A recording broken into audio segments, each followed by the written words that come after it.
Ang kwentong ito ay hango sa totoong buhay.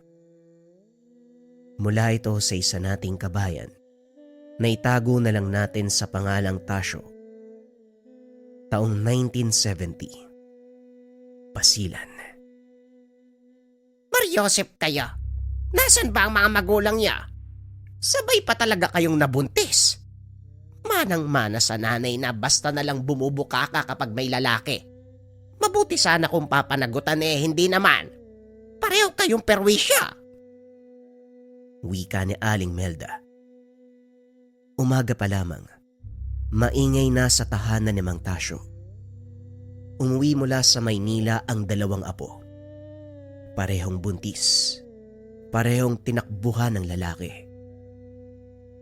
Melda, unawain mo na lang yung mga bata. Hindi pa masyadong nahubog ang isipan sa realidad, kaya pagpasensyahan mo na lang. Mainam nga sa atin umuwi. Magagabayan at maaalagaan. Paula at Mena, pumasok na kayo sa kwarto. Magpahinga dahil masela ng pagbubuntis. Ako nang kakausap sa lola nyo. Wika ni Mang Tasyo. Kinukonsinti mo na naman ng mga bata. Tignan mo ang nangyari kay Cora. Sinuportahan mong maling gawain, kaya yung mga anak na tulad. Ano, magiging tanggapan ng buntis tong pamamahay natin? Inagrabyado na nga yung tao. Sinisermonan mo pa. Wala akong kinukonsinte. Nangyari na kasi. Alangan naman ipagtabuyan pa natin. Anong sasabihin ng mga tao? Ako nang bahala sa mga bata. Mas mabuti pang pumunta ka sa lungsod para bumili ng mga pagkain. Dumarami na tayo dito sa bahay. Ay nako, ewan ko sa iyong matanda ka. Kung ano man ang mangyari sa kanila, kargo mo. Konsentidor ka. Napabuntong hininga si Mang Tasyo.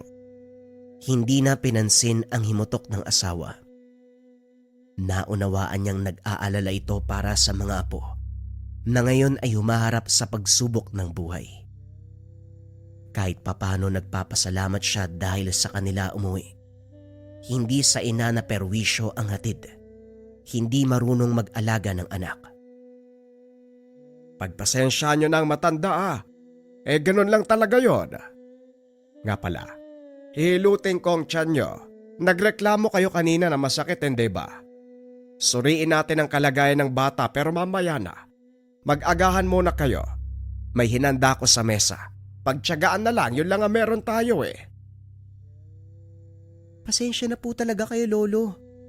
Wala kasi kaming ibang malapitan Hindi pwede kay Mama. Sumama sa ibang lalaki. Hindi namin nagustuhan yung ugali, sobrang manyakis kasi. Wika ni Mina. Lolo, hayaan niyo po. Pagkatapos kong manganak magtatrabaho ako. Ako po ang bubuhay sa atin. Wika ni Paula. Ako rin po. Kinontrata ko na yung dati kong amo. Pagkatapos kong manganak, papasok ako para may panggastos tayo. Hindi niyo na kailangang kumayod ni Lola. Sagot na po namin ni Paula. Ay kayong dalawa talaga, oo. Sa susunod nyo na isipin ang bagay na yan. Importante ang kalusugan at kalagayan ng mga apo ko. Yung nasa sinapupunan nyo. O siya, halina sa kusina ng makakain. Pagkatapos ng salo-salo sapag, pinagpahinga sandali bago hinilot. Nakahinga si Mang Tasyo dahil walang komplikasyon ng pagbubuntis. Sadyang kinabag lang kaya nakaramdam ng pananakit. Epektibo tong haplas pampawala ng kabag. Gabi na kasi kayo pumunta rito kaya ganun Huwag na rin muna kayo maligo ng sobrang aga para makaiwas sa malamig na hangin. Binigyan ng tig-isang bote ng haplas ang mga buntis. Nilagay sa mataas na bahagi upang hindi madaanan. Pagsapit ng hapon nagtungo sa balon si Mang Tasyo. Siya lang mag-isa. Pero pakiramdam niya, may kasama dahil sa presensyang umaaligid. Umaktong hindi alam dahil kapag pinansin, magpapatuloy sa pakikipaglaro. Hindi nagtagal. Lumitaw ang itim na hubog ng tao sa unahan palipat-lipat ng direksyon, sumasaglit pa sa pagsampal sa matanda. Nainis na si Mang Tasyo nang maramdaman ang paggampas ng hangin sa pisngi. Katumbas ito na parang sinasampal. Hindi siya bumigay. Hinayaan hanggang sa naglaho. Pagdating sa tahanan, napansin ang bagyang pamumula ng muka. Kagad pinahira ng haplas. Nawala rin makalipas ang ilang sandali. Sinampal ka na naman ng engkanto, ano? Yan ang sinasabi ko sa'yo. Huwag mo nang dalhin ng matang dignom para hindi ka lapitan. Mamaya bumaliktad ang ulo mo eh. Masyadong malakas ang presensya ng gamit mo. Wika ni Aling Melda. Nang mapansin ang tangan ni Mang Tasyo, gustong kunin ng mga engkanto at nilalang bilang karagdagang lakas sa kanila. Grabe ka naman sa akin. Hanggang doon lang naman yun. Hindi nila ako masasaktan ng higit pa rito. Malas lang nila kapag nagkataon. Papatayin ko eh. Hambog! Yung kapre nga nung nakaraang linggo hindi mo kinaya eh. Kung hindi ka nakaisip ng paraan, siguro pinaglalamayan ka na. Kahit sinong makakarinig iisipin ang sama mong asawa. Maghulos dili ka sa pananalita mo, baka mapikon ako. Ikaw talaga ang mangangahoy kay tama. Huwag mo kong takutin, gurang.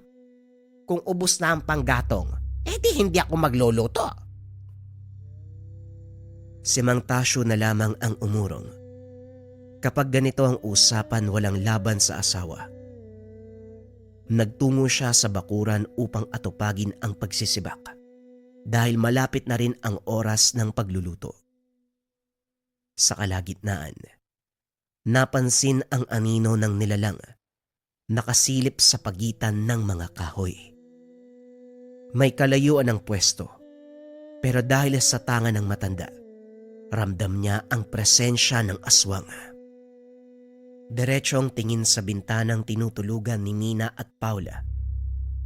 Sa inis ng matanda, dumampot ng sinibak at saka binato. Sumapul ito sa nilalang. Nagalit.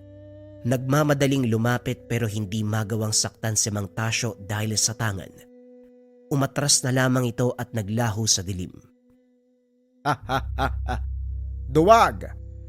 Subukan mong bumalik dito. Itak na ang ibabato ko sa'yo. Pati mga apo ko pagdidiskitaan pa. Lolo, sino po yung kausap niyo? Wala namang ibang tao ah. Napalingon si Mang Tasyo kay Paula. May lumapit kasing aso, sobrang kulit. Ayun, tinaboy ko. Ay talagang lumabas ka pa, ano? Balak po namin ni Mina na maglakad-lakad. Ehersisyo po kumbaga. Baka kasi mamanas yung paa namin. Uso po yun sa mga buntis, hindi po ba? O siya, sige. Sasamahan ko kayo para masiguro ang kaligtasan nyo.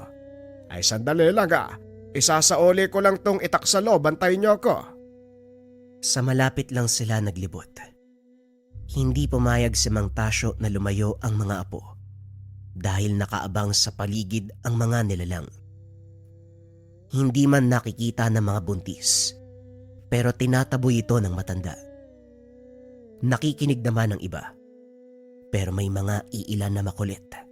Sinusubukan ang pasensya ng matanda. Isang itim na figura ang lumapit kay Mina. Nagmamadaling umalis matapos usalan ni Mang Tasyo. Hindi tumigil. Bumalik ng bumalik kahit natatamaan ng bisa ng medalyon. Nang masagad ang matanda, ikinulong sa loob ng nyug. Lumawak ang ngiti ng antingero. Nagwawala ang elemento. Makulit ka kasi. Kaya mabulok ka dyan sa loob. Pagbalik ng tahanan, muli na namang nasubok ang pasensya ni Mang Tasyo dahil merong nakaabang. Inihipa ng dasal, nagunahan sa paglaho. Kinagabihan, itinaas ng antingero ang depensa at pananggalang sa buong tahanan.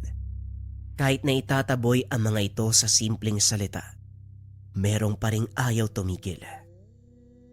Hindi mawala ang ngiti ni Mang Tasyo nang marinig ang sigaw ng mga nilalang.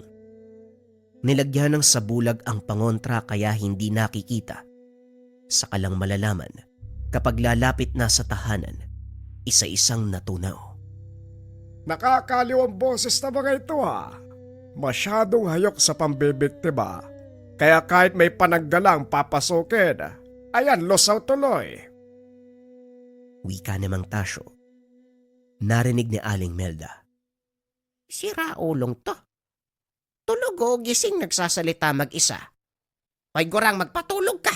Ang ingay mo! Nang mga sumunod na araw, subsob sa pag-aasikaso sa mga apo. Nasa pangatlong buwan ng pagbubuntis, kung kaya't nangangailangan ng iba yung pag-aalaga. Katuwang naman dito ang asawa na unti-unting humupa ang galit. Ito ang gumagabay dahil mas maalam sa ganitong bagay. Si Mang Tasyo ang umako sa pagtataboy ng mga nilalang.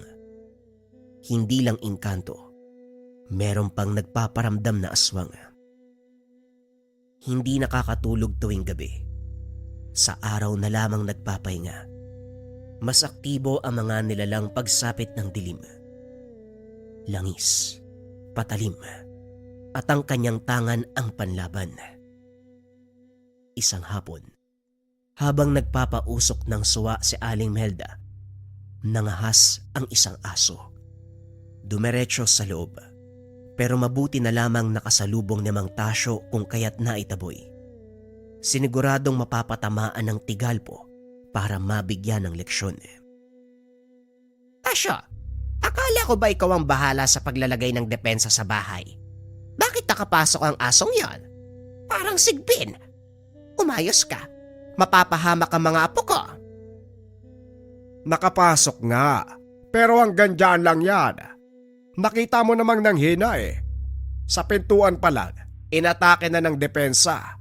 Hindi nalalayong malagutan ng hiningayan kapag nagpatuloy pa. Hinaan mo nga ang boses mo. Baka isipin ng kapitbahay, mag-aaway na naman tayo. Sinundan ng antengero ang aso. Naabutan ito sa kagubatan. Nakabulagta habang nag-iingalo. Mulat ang mga mata. Tabingi ang bibig. Nakalabas ang dila. Nilapitan niya ito at kinausap. Alam ko na merong nagmamay-ari sa'yo. Sino ang amo mo? Gusto ko lang itanong sa kanya kung bakit hindi kay tinali nang haspang pumasok sa tahanan ko. Hindi na sumagot ang nilalang. At dahil walang mapapala, naglabas ng patalim at saka sinaksak. Patay na ang nilalang. Dumistansya si Mang Tasyo. Inintay na merong lumapit. Ang ganitong uri ng nilalang ay merong nagmamay-ari. Hindi nabigo dahil makalipas ang ilang sandali. May dumating na matanda. Inilagay sa dalang sako ang katawan ng alaga at saka nagmamadaling umalis. Palihim na sinundan ni Mang Tasyo. Hindi niya kilala kung sino ang matanda, pero natunto ng tahanan. Hindi na siya nangahas na pumasok. Inilala ang kalagayan ng naiwan sa bahay. Bumalik bago pa may mangyaring masama. Nabutan si Mina na namimilipit sa pananakit ng tiyan. Kaagad inasikaso. Sa kabutiang palad ay umayos rin. Ganyan talaga ang pagbubuntis. Mapapadalas ang pananakit ng tiyan. Mamamanas ang binti. Minsan pa nga mahihirapang huminga. Ikaw namang Gurang, saan ka ba nagsususuot? Alam mong may kasama tayong buntis eh. Alis ka ng alis. Sinundan ko kasi yung aso. Mainam na yon para alam natin kung namatay ba o buhay upang makapaganda sa susunod na pagsalakay. Ay talagang hinihiling mo pa na sagurin tayo uli. Kapag ikaw nagbilang anghel, ikaw mismo ang ipapakain ko. Ang init naman ang ulo mo. Unawain mo kasing mabuti ang sinabi ko. Hindi yung basta ka na lang sumasagot. Ginagawa mo akong masama eh. Sandali, parang may tao sa labas. Puntahan mo nga, Gurang. Naroon sa punog yan, no? Magdala ka ng itak. Para sigurado. Wika ni Aling Melda. Matapos matanaw sa bintana ang anino ng tao sa hindi kalayuan. Pinuntahan ni Mang Tasyo. Naghabulan dahil tumakbo na ang tao. Una pa lamang ay duda na siya. Tama ang hinala dahil makaraan ang ilang sandali. Mula sa pagiging tao ay naging aso. Dinala siya sa masukal na bahagi ng kagubatan. Naalerto ang matanda. Kalaunan ay nagsimulang umatake ang nilalang. Taglay nito ang katawan ng dambuhalang aso. Pero ang muka, may hahalin tulad sa baboy. Nakalabas ang lahat ng ngipin. Nakatayo ang buntot. Matingkad ang tenga. Naghahabaan ang mga kuko. Walang humpay sa pagtulo ang laway. Nanlilisik ang mga mata habang nakatitig sa antingero. Agresibo at walang tigil sa pagsugod. Hindi naman nagpahuli si Mang Tasyo. Pinakitaan ng kalaw. Inilapat sa itak ang bisa ng medalyon.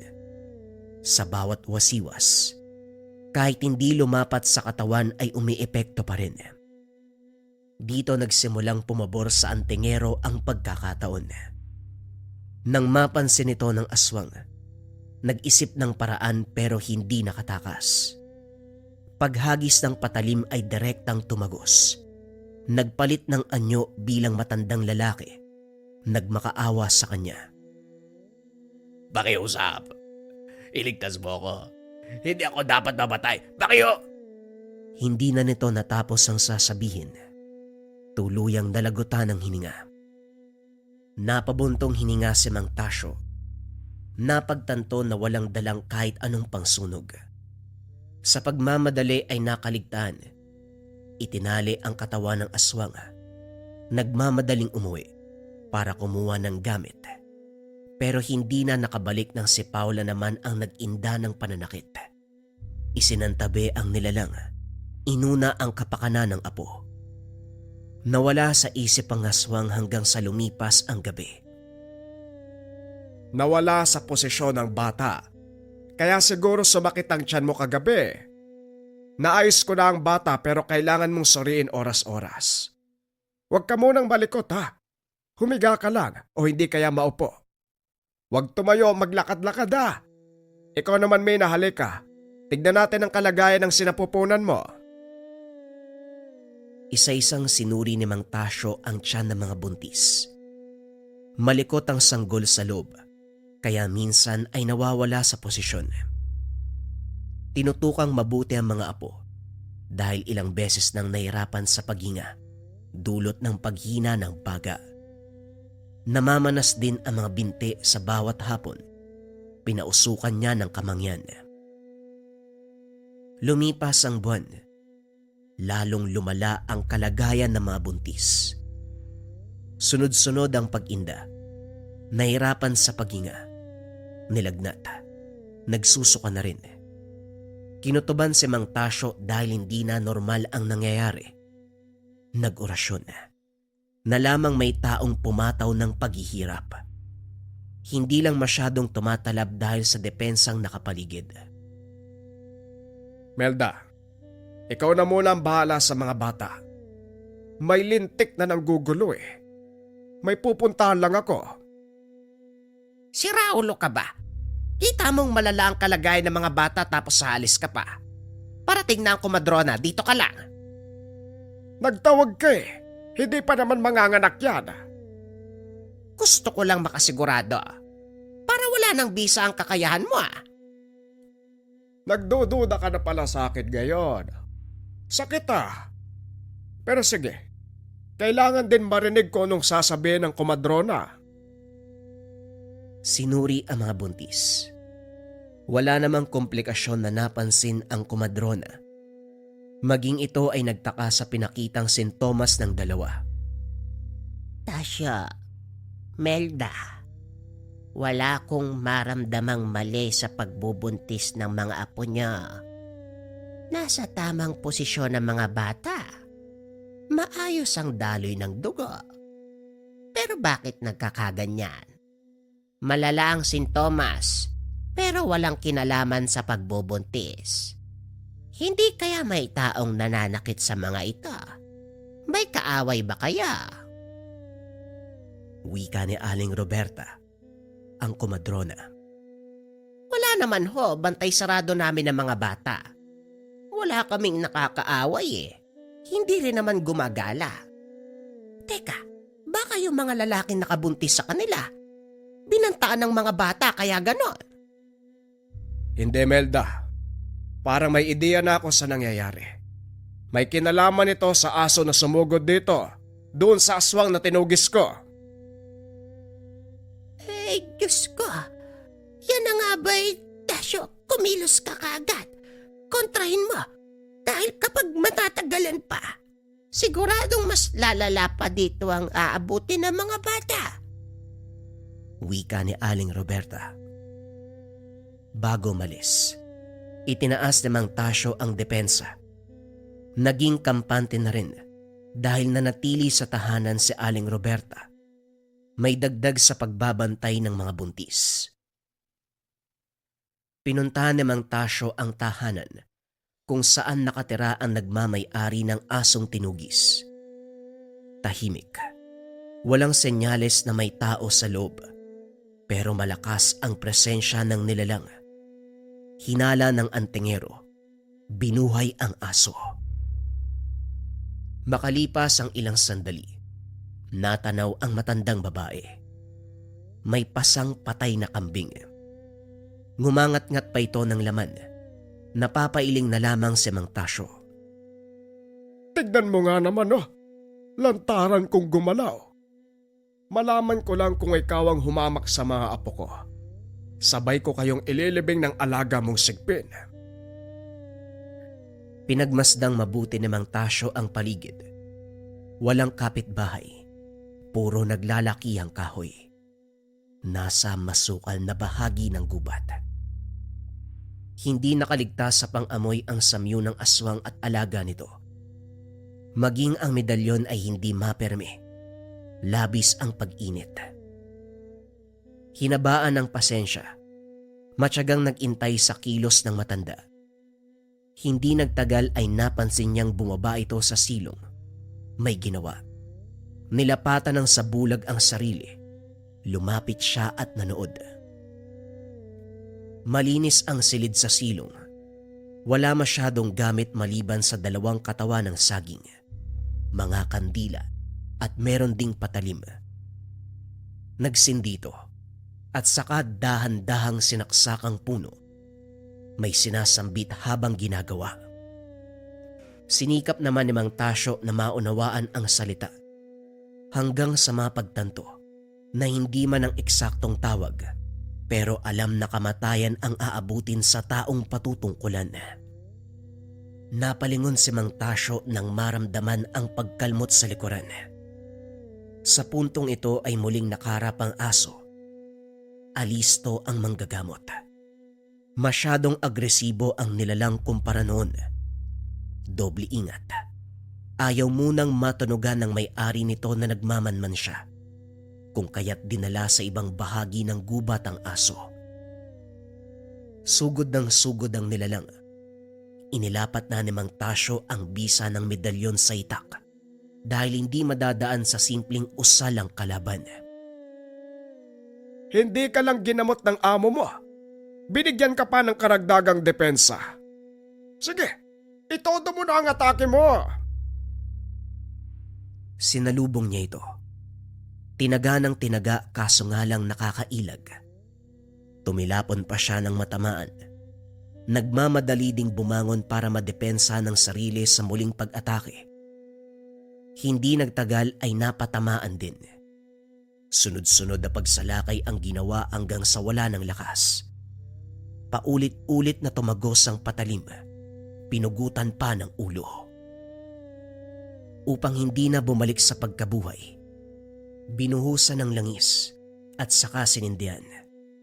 Sumiklab ang apoy, eksaktong natupok nang dumating ang may-ari. Nagmamadaling lumis ng daan si Mang Tasyo. Bumalik sa tahanan ng matanda. Winasak ang kagamitan. Dahil sa lakas ng hangin, maging ang bahay ay kinain ng apoy. Tignan natin kung saan ka tutuloy ngayon. Wala na ang alaga mo. Ang tahanan mo naman ay sunog na. Sigurado ko, maglalakwat siya ka sa kagubatan. Pati mga apo ko bibiktimahin pa. Antingero, hindi mo lang pinatay ang alaga at asawa ko. Maging ang aking tahanan ay winasak mo. Mabuti naman at nandito ka na. Pagmasdan mong maigi na maging abo ang bahay mo. Ngayong wala ka ng titirhan, wala ng kagamitan, wala ka na ring lakas. Hindi ko alam ang dahilan mo para hamakin ang mga apo ko. Pero isa lang ang sigurado, papatayin kita. Jesusa! Bagyang umatras ang matanda. Hindi inasahang makikilala ng antingero. Ngumiti naman si Mang Tasyo. Isa sa pinakaayaw ng katulad nitong aswang ay ang malaman ang totoong pangalan. Paano mong nalaman? Sino ka ba? Mamaya ka na magtanong. Sagutin mo muna ako. Ano ang naging atraso ng mga apo ko para patawan mo ng ganon? At saka, sino ang sinasabi mong asawa? Yung bang nangahas pagkatapos sumugod ng alaga mo? Pinatay mo ang asawa ko si Tibor. Walang yaka. Ako mismo ang papatay sa'yo. Muling nagpalit ng anyo ang ali. Dire-diretso sa pagsugod. Tinapatan siya ng antingero. Ang mahabang kuko nito ay walang tigil sa paghagupit. Kahit nahihirapan ay sinikap makaatake. Masyadong wais. Nakaisip ng paraan para malinlang si Mang Tasyo. Pagkatapos itong tumilapon, kaagad nagpalit ng anyo bilang bayawak. Hindi napansin dahil nakasiksik sa mga halaman. Inakala pang nakatakas, pero dali-daling sumugod ng malingat ang antingero. Kaso nga lang sa puntong iyon, nakataas na ang depensa sa katawan. Kung kaya't tumilapon uli, pagkatapos tamaan ng bisa, bumagsak. Bumalik sa orihinal na anyo. Masyado kang kumpiyansa. Akala mo siguro, madaling tapatan ang tangan ko. Wika ni Mang Tasyo. Paikahay kang naglakad ang aswang. Muling bumagsak. Bumalik ang wangis bilang tao. Gusto kong sumbatan ng nanay mo. Maladyos yung pangalan mo pero demonyo ka. Gagapang ka na lang ba? Baka gusto mo tulungan kitang bumangon. Mapatay mo man ako ngayon.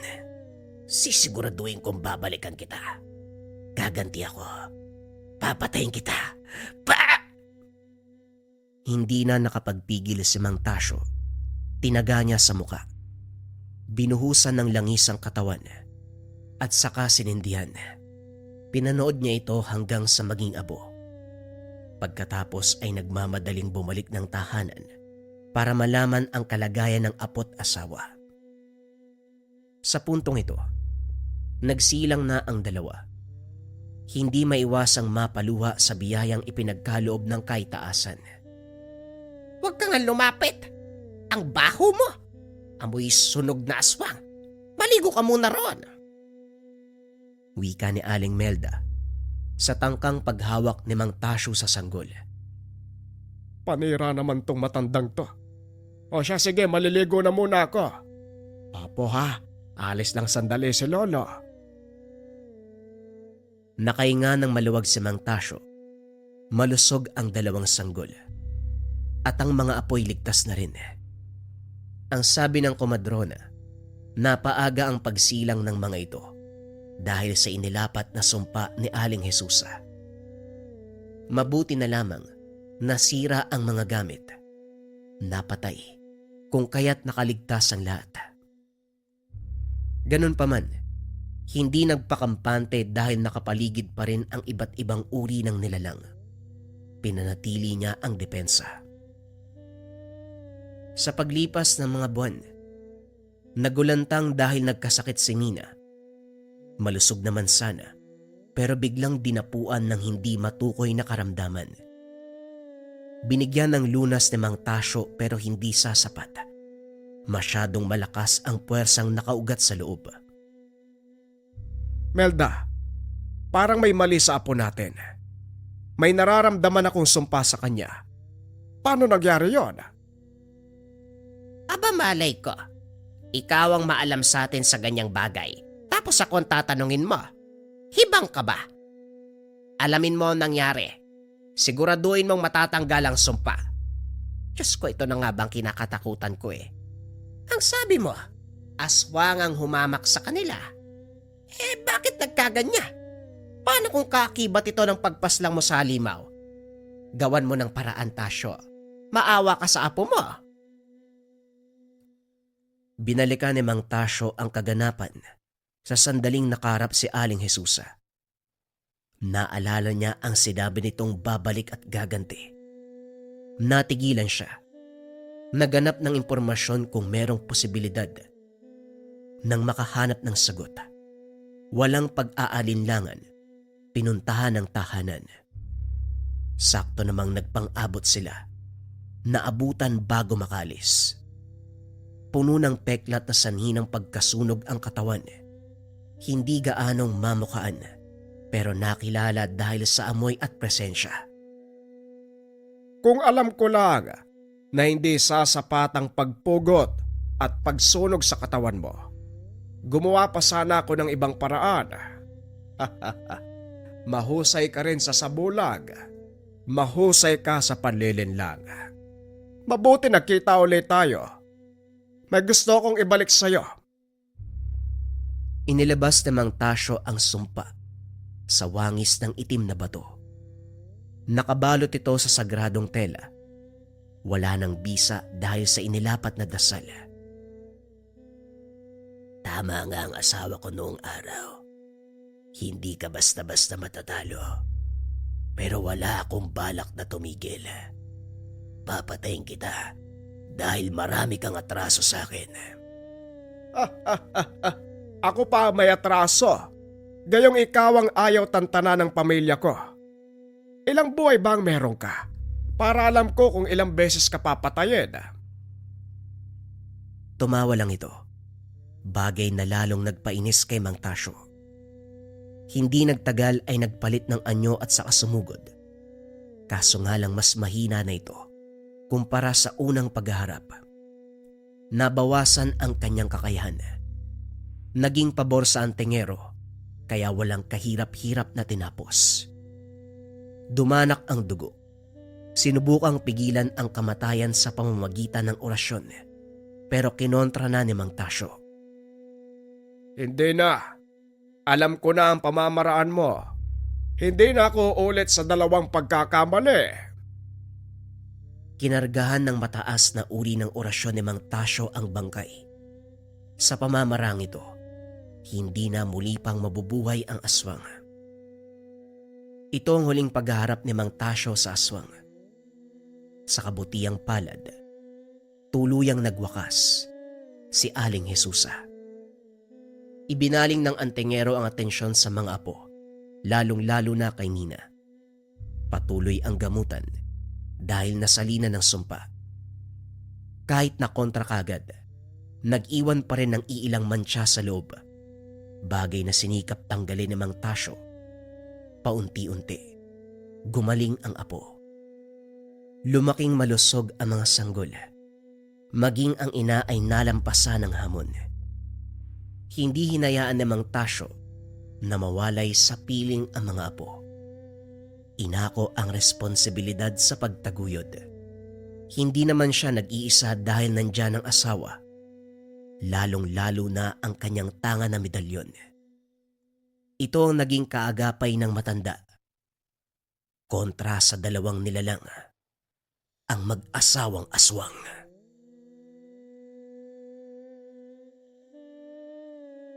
Ang kwentong ito ay hango sa totoong buhay. Mula ito sa isa nating kabayan na itago na lang natin sa pangalang Raquel.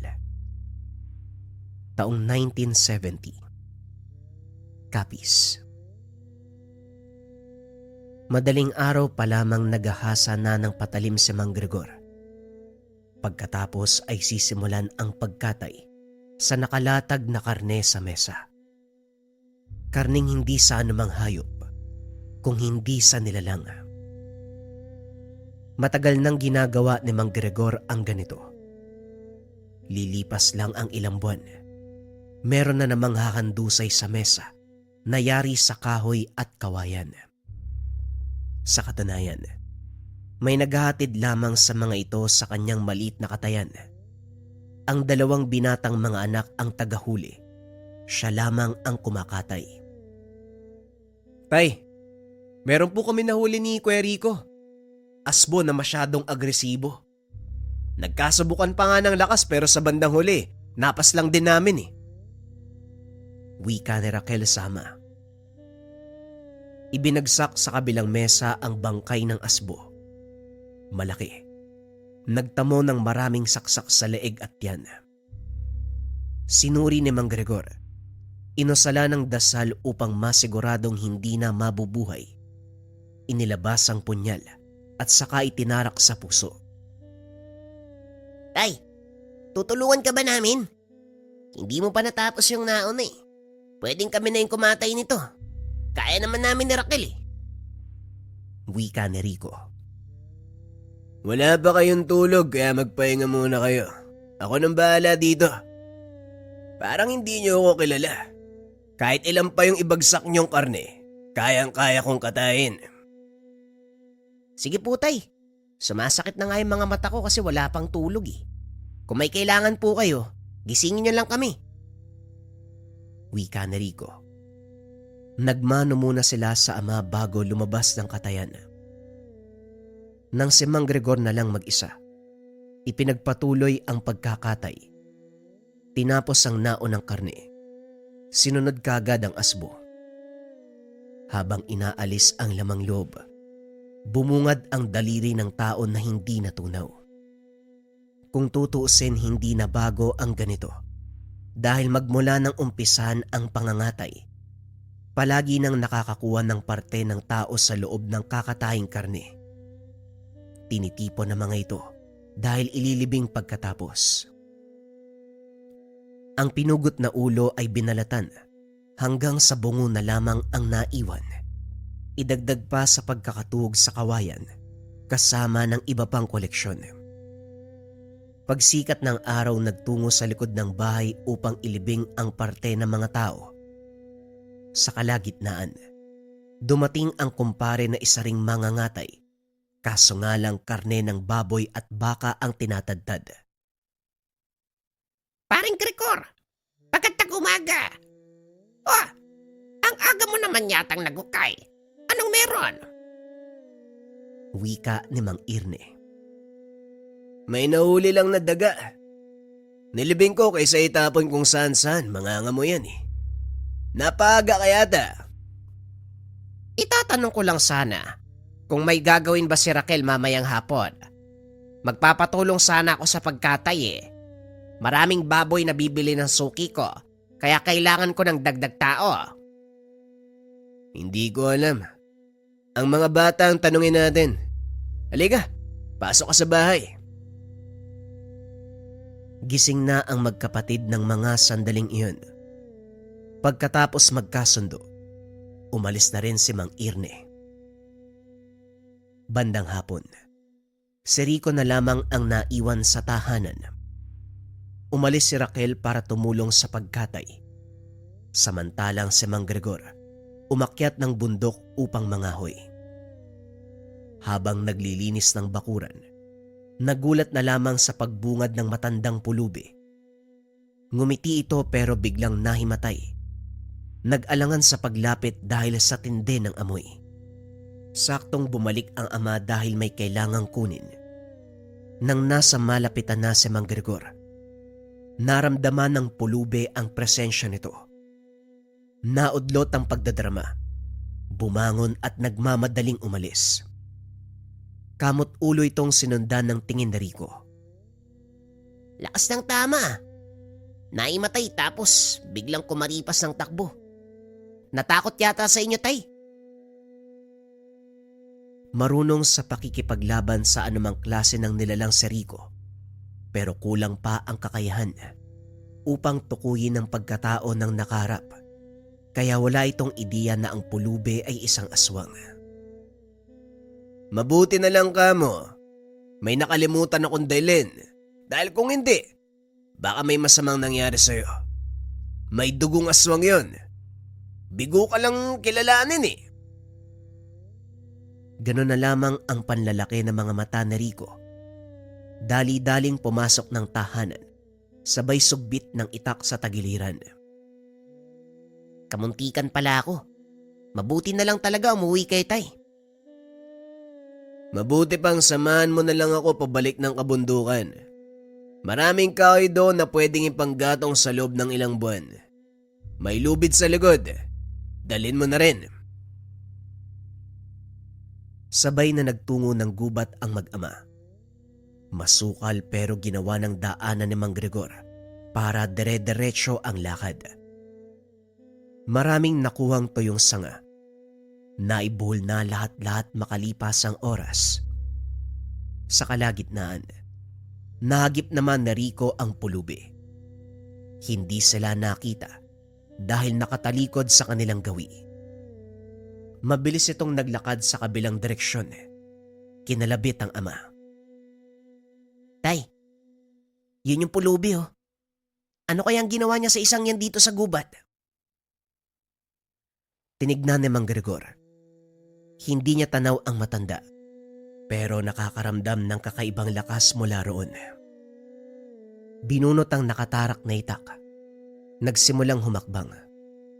Sumunod ang anak kaso nga lang, natigilan pagdating sa unahan dahil sa dami ng nagkalat na bitag. Huwag na po talaga tayong tumuloy dahil maraming bitag dito. Maling apak mapapahamak tayo. Dito madalas naglalatag ang mga ngaso kaya ganito eh. Susundan pa po ba natin yung pulubi? Nawala na po siya. Napabuntong hininga si Mang Gregor. Hindi na lang din sila nagpumilit. Bumalik ng daan at binalingan ang pangangahoy. Sa muling pagsapit ng gabi lumabas ang magkapatid. Dumiretso sila sa bahagi ng kagubatan kung saan madalas nag-aabang ng mabibiktima ang aswang. Matyagang nag-antay hanggang sa lumitaw ang pulubi. Kunot noong napatitig si Rico. Ilang beses ko nang nakita yung matandang to ah. Sabi ni tatay aswang siya. Sinubukan naming habulin kanina pero hindi natuloy. Sundan natin ngayon? Tanong ni Rico sa kapatid. Kung aswang man yan, ano pang inaantay natin? Halika na, para may mauwi tayo kay tatay. Lihim na binuntutan. Sa masukal na bahagi ng gubat dinala. Parehong nagulat dahil sinandihan nito ang panggatong. Lumuhod sa harapan. Dahan-dahan na winasiwas ang mga kamay, sabay sambit ng mga salita. Makaraan ng ilang sandali nagsaboy ng kung ano sapoy. Umusal uli ng mga kataga. Hindi nagtagal, naramdaman nila Rico at Raquel ang kilabot. Kasunod nito ang dahan-dahang pagrehistro ng itim na hubog mula sa usok. Pumaikot ang nilalang sa matanda. Hindi nasaksiyan ang pangyayari dahil umihip ang malakas na hangin, dahilan para mapuwing ang magkapatid. Dahil dito, kinapa ang paligid at saka lumayo. Grabe, buti na lang hindi tayo nabulag. Ang laki ng batong pumasok sa mata ko. Masakit pa nga hanggang ngayon eh. Ang tanong dito, anong klase ng tawang pulubi na yun? Sa tingin mo, ano yung tinawag niya? Yung itim na nilalang, yung pumalibot sa kanya? Parang ngayon ka lang pinanganak ah. Ano pa ba sa tingin mo? Demonyo na yung tinawag ng pulubi. Umaarte lang yata ang pulubi pero ang katotohanan, magdadala ng panganib sa mga tao. Halika, balikan natin. Teka lang Raquel, kung makaasta para may panlaban bukod sa itak. Oo, Marunong tayong makipaglaban sa aswang kahit napatalim lang ang gamit. Pero hindi aswang ang pulubi. Nakita mo naman ang ginawa niya, di ba? Nagtawag pa nga ng demonyo. Kung si tatay kaya, sigurado kung kaya niyang kalabanin ng matanda. Kakalabanin agad. Hindi ba pwedeng kilalanin muna? Alamin ang mga bagay-bagay. Kilala mo naman si tatay eh. Kapag nakakita ng mali, mabubulag sa ideyang pagpaparusa. Binalikan nila ang ama. Ibinalita ang tungkol sa matanda. Kaso nga lang tinitigan lamang sila. Nagtaka ang magkapatid. Hindi nito ugali ang manahimik. Pagkatapos silang magsalita, bumaling ito sa naudlot na gawain. Sa halip na pagbigyan ng kahilingan, ipinagpatuloy ang paghasa ng mga patalim. Kamot ulo na lamang sina Raquel at Rico. May mali ba sa sinabi natin? Bakit ganun si tatay kung dati? Hindi pa tapos sa pagsasalita, susugod na siya. Ngayon wala man lang reaksyon. May nangyari kayang hindi natin alam? Aba malay ko. Magkakasama naman tayo kaya anong alam ko. Baka nagbago ng pamamaraan si tatay. Baka binago ang nakagawian. Sa halip na susugod ka agad, pagpaplanuhan muna ng mabuti. Hindi ko sinabing hindi nag-iisip si tatay ha. Kung sa bagay, posible naman ang naisip mo. Ano nang gagawin natin ngayon? Lalabas ba tayo uli? Pumunta tayo sa katayan. Tulungan natin si tatay sa pagdispatcha ng mga basura doon. Sa halip na bumalik sa pag-aabang ng aswang, inatupag ang nagkalat na parte ng kinatay, katulad ng balahibo at buto. Itinambak sa nakahandang hukay. Sinunog muna bago tinabunan ng lupa. Pagkatapos ay inantay ang ama. Pinagmasdan lang nila ang kilos ni Mang Gregor. Kasalukuyang tinatadtad ang kalahati ng asbo na hindi natapos sa nagdaang gabi. Hiniwa ng pinong-pino, giniling ang iba. Pagkatapos ay inipon sa isang lagayan. Nakailera sa tabi ang mga garapon na pinagsidla ng laman. Tumulong sila sa pagbabalot nito. Dahil sa susunod na balik ng kaibigan, dadali ng mga ito, ihahatid sa patutunguhan. Sa katunayan, nagsisilbi lamang ng mga ngatay ang mag-ama. Ang nilalang na makakatay ay binabalik sa kani-kanilang angkan, pero ginigiling ang laman. Magsisilbi itong paalala sa kasamaang dulot sa mga tao. Sa kabutihang palad, wala pa namang naganap sa kanila para gumanti. Naging kampante ang mag-ama, kaya pinagpatuloy nito ang gawain. Nung huli kong punta, naghukay kayo. Ngayon ding nakabalik na ako. Kumusta pala ang buhay rito? Wika ni Mang Dado sa magkapatid. Dali-dali namang sumalubong sina Rico at Raquel para magmano. Parang mas tumitindig tayo ngayon, Tiyo. Ang gwapo ah. Ang tagal niyong nawala. Alalang-alala kami. Gusto ka sanang hanapin ni tatay eh. Pero nagpalipas pa muna ng ilang araw. Kung bukas hindi ka pa nakabalik, siguradong hahanapin ka na namin. Ano po bang nangyari? Nasaan ba ang tatay mo? Mainam na pag-usapan nating lahat. Doon tayo sa loob. Naging masinsinan ang naganap na usapan. Tinalakay ang lahat ng ginawa, lalong-lalo na ang pangangatay. Ang huling binisitang angkan, nagkaroon ng ideya sa kanilang kilos.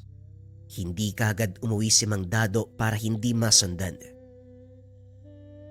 Mukhang dapat muna tayo magpalipas. Ipagpaliban muna ang operasyon. Hindi ko alam na ang kana na huli nating aswang ay may matindi palang galit sa mga albularyo at maggagabot. Lalong-lalo na sa manunugis.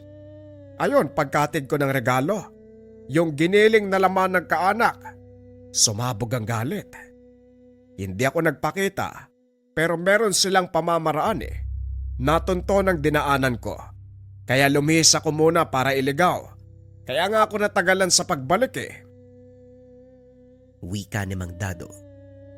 Kung gano'n, itatapon muna natin yung nasa garapon. Mangangamo yan kapag tumagal pa. Rico, Raquel, kayo na ang bahalang mag-dispatcha sa mga laman. Habang ginagawa ng magkapatid ang inutos, nagpatuloy sa pag-uusap ang magkumpare. Pare, maiba tayo ha. Alam kong malapit kayo magkaibigan ni Erne. Pero sana, wag mo nang ipairam ang mga anak mo.